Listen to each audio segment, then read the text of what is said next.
જય માતાજી મિત્રો, આજે મેં જે 9 વાગ્યાનો ટાઈમ મૂક્યો હતો કે હું લાઈવ કરવાની છું, ઈ લાઈવ રોકવા માટે મને મારા ગુરુનો આદેશ આવ્યો કે ભાઈ લાઈવ નથી થવાનું.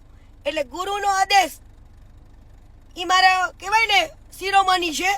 અને એવા સારા સારા સાધુ સંતોનો આવ્યો કે ભાઈ સનાતન ધર્મને છાંટા ઉડે એવો આપણે લાઈવ નથી કરવાનું બેટા, લાઈવ ના કરતી. એટલે બધાનું માન સન્માન રાખીને હું હજુ વાત જ કરતી હતી. એટલે મારું લાઈવ રોકવા માટે પોલીસની મને બે ગાડીઓ મારી પાછળ થઈ, બે ફોર વ્હીલો. વિચાર કરો તમે કેટલી એ વાતમાં પેલી સચ્ચાઈ હશે કે આટલા લોકોને મને રોકવા આવવું પડે છે. અને મારા ઉપર પોલીસની ફરજ રૂકાવવા માટેનો કેસ બનાવ્યો. તો તમે લોકો જોઈ શકો છો વિડીયોની અંદર કે મને કોઈ પોલીસે બહાર કાઢી જ નથી કુંડની અંદર, બરાબર. આજે વગર વાકે તમે કોઈનું બાવડું પકડો તો ભાઈ કોઈ વ્યક્તિ એવું તો કે હું કોઈ ગુનેગાર છું તો તમે મારા હાથ પકડો છો. ઓલી પીએસઆઈ નાતી હતી, એ પીએસઆઈ નો હાથ પણ જો કોઈ પકડ્યો હોત ને પોલીસ વાળીએ તો એ શું કહેત કે ભાઈ હું ગુનેગાર નથી, તમે મને આવી રીતે હાથ પકડો છો. તો ત્યાં કુંડની અંદર પીએસઆઈ જેવા અનેક લોકો પાણી અંદર નાહ્યા છે.